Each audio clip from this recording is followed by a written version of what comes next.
Willkommen, liebe alle, zum zweiten Teil des Baus eines Solid Tool Posts für meine MCO Compact 8. In diesem Teil seht ihr, wie ich den Stahlblock bearbeite. Interessant dabei ist, dass ich mit einem 10 mm Fräser und meiner 12K China Spindel Stahl fräse, also diese Fläche hier. Bisher hatte ich eigentlich Stahl recht erfolgreich mit einem 6 mm Holex Fräser gefräst. Ja, und bei den 10 mm stellt sich jetzt die Frage, ob das Drehmoment ausreicht. Aber die Flächen, die ich fräse, da muss nicht viel abgenommen werden. Das ist eher ein leichter Schlichtspan. Von daher denke ich, es wird schon funktionieren. Es gibt noch eine ganz interessante Drehoperation. Und zwar werde ich hier auf der Platte oben Zentrierbohrungen anbringen. Und dann werde ich versuchen, eine Zentrierbohrung in der Drehmaschine so auszurichten, dass die wirklich aufs Hundertstel genau mittig ist. Das Verfahren zeige ich euch dann auch noch in diesem Film. Natürlich seht ihr dann auch noch den Zusammenbau des Toolposts und noch das Ausrichten des ersten Werkzeugs. Viel Spaß bei diesem Video. Die Platte muss noch außen bearbeitet werden. Am einfachsten wäre das natürlich, wenn ich das Klötzchen so hinstellen würde und stirnseitig fräsen würde. Da reicht meine Z-Höhe aber nicht aus, wenn ich die Schraubstöcke drauf habe. Und da ich die nicht abbauen wollte, werde ich es dann doch so machen, dass ich so fräse. Zunächst hatte ich nur einen 6 mm Rolex Pro Steel Fräser und da komme ich nicht über die ganze Höhe. Also ich kann hier oben eine Bahn fräsen, noch eine zweite Bahn fräsen. Dann bin ich ungefähr in der Mitte. Und dann kann ich das Teil auf der oberen Fläche spannen, also einmal gedreht im Schraubstock spannen und die andere Hälfte machen. Hat auch ganz gut funktioniert, aber ich hatte da ungefähr ein Hundertstel Sprung drin. Was jetzt bei dem Teil überhaupt kein Problem gewesen wäre. Aber ich wollte es dann doch mal probieren mit einem größeren Rolex Pro Steel Fräser. Der 10 mm Fräser, den ich bestellt habe und jetzt auch bekommen habe, der hat natürlich eine größere Schneidenlänge und vor allem hat er einen Freischliff von 31,5 mm.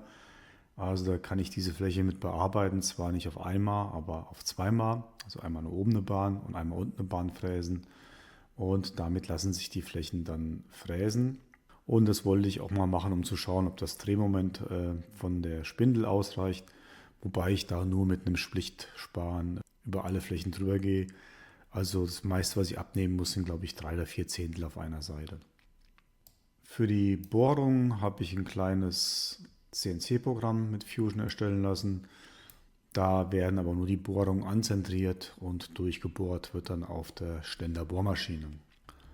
Dann legen wir mal mit dem Rolex Pro Steel 6 mm Vierschneider los.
Die Metallplatte habe ich zunächst nur über eine mitlaufende Körnerspitze gegen das 4-Backen-Futter gedrückt und dann die 4 Backen einzeln immer leicht gegen die Platte gedrückt.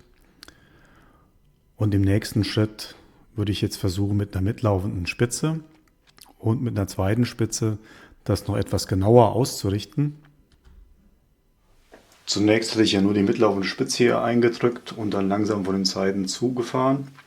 Das hat schon ziemlich gut funktioniert. Also ich habe jetzt nicht weitergearbeitet dran. Ihr seht, es sind ein paar Hundertstel, die es jetzt außerhalb der Mitte ist. Ja, und jetzt werde ich immer eine Backe leicht öffnen und dann gegendrehen, so lange bis es komplett auf Null ist. Ist für diese Aufgabe eigentlich komplett überflüssig, weil es hier nicht auf Genauigkeit ankommt. Aber ich wollte das Verfahren mal testen, hier mit einer Spitze und mit einer weiteren Spitze, die sich da reindrückt und einer Uhr. Vielleicht braucht man es ja irgendwann mal und dann weiß man, wie es geht.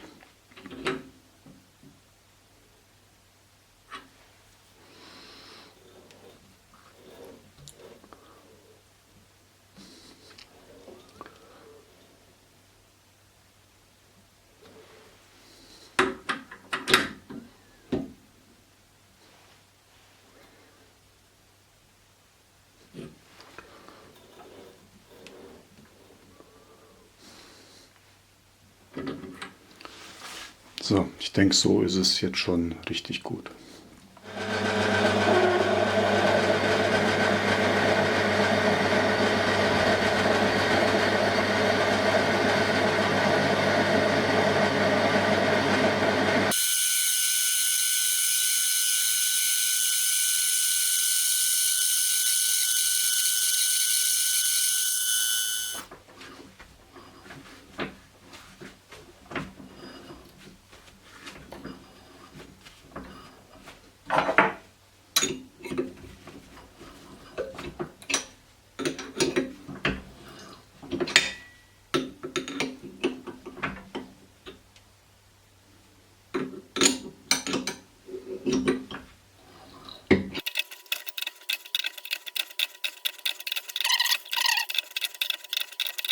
So, das reicht.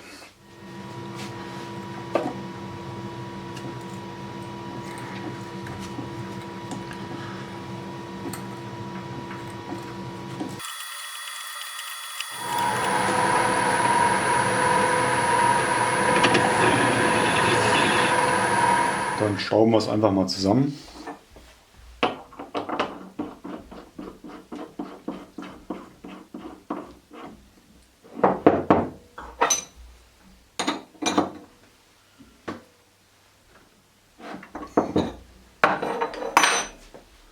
Die Nutensteine sind schon eingelegt.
Zur genaueren Ausrichtung hatte ich den Halter noch gegen das Backenfutter gegengefahren, gegen die Fläche. Das habe ich leider vergessen zu filmen.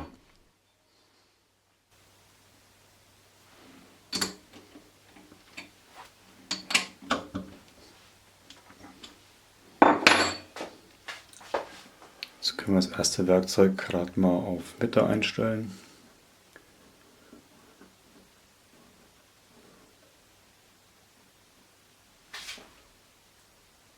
Ja, so muss es passen. Der Multifix ist jetzt einsatzbereit und ich hoffe, dass ich da jetzt ein bisschen Spaß mit habe. Und das Unterlegen mit Blechen und so, das fällt jetzt ja alles weg. Was man noch machen könnte, man könnte den Multifix noch verstiften, also gegen Verdrehung verstiften, werde ich aber wahrscheinlich nicht machen. Ich glaube nicht, dass die kleinen Schnittkräfte, die auf der kleinen Drehmaschine auftreten, den Multifix verdrehen können. Woran ich auch noch gedacht habe, wären zwei Passstifte, die unten in die T-Nut gehen, also von der Stahlplatte in die T-Nut als Anschlag. Im Moment mache ich das ja so, wenn ich es festschraube, dann lege ich von vorne eine Leiste an den X-Schlitten, schiebe den Stahlblock dagegen, sodass er immer in der gleichen Position ist und verschraubt dann. Das wäre vielleicht eine Option. Wer genau aufgepasst hat, hat bestimmt auch gemerkt, dass ich noch eine weitere Position zentrier gebohrt habe für ein weiteres M12 x 1,5 Gewinde. Der Hintergrund ist der, dass man dann den Multifix noch ein bisschen verschieben kann, also ein bisschen mehr zur Spindel hin oder halt eben mehr zum Reitstock hin. Und wenn man den Block noch drehen würde, käme man dann auf 4 verschiedene Positionsmöglichkeiten in Z-Richtung. Eventuell könnte ich sowas gebrauchen, wenn ich mit dem 4-Backenfutter arbeite, weil da unter Umständen das Wegmesssystem von der X-Achse im Weg sein könnte. Und wenn der Multifix dann ein bisschen weiter nach vorne rausragt, würde das auch funktionieren mit angebautem X-Messsystem. Das 3D-Modell von Fusion werde ich unten in der Videobeschreibung verlinken. Nette Kommentare oder Kommentare mit konstruktiver Kritik sehe ich natürlich immer gerne. Wenn euch das Video gefallen hat, freue ich mich natürlich auch über ein Abo oder ein Like.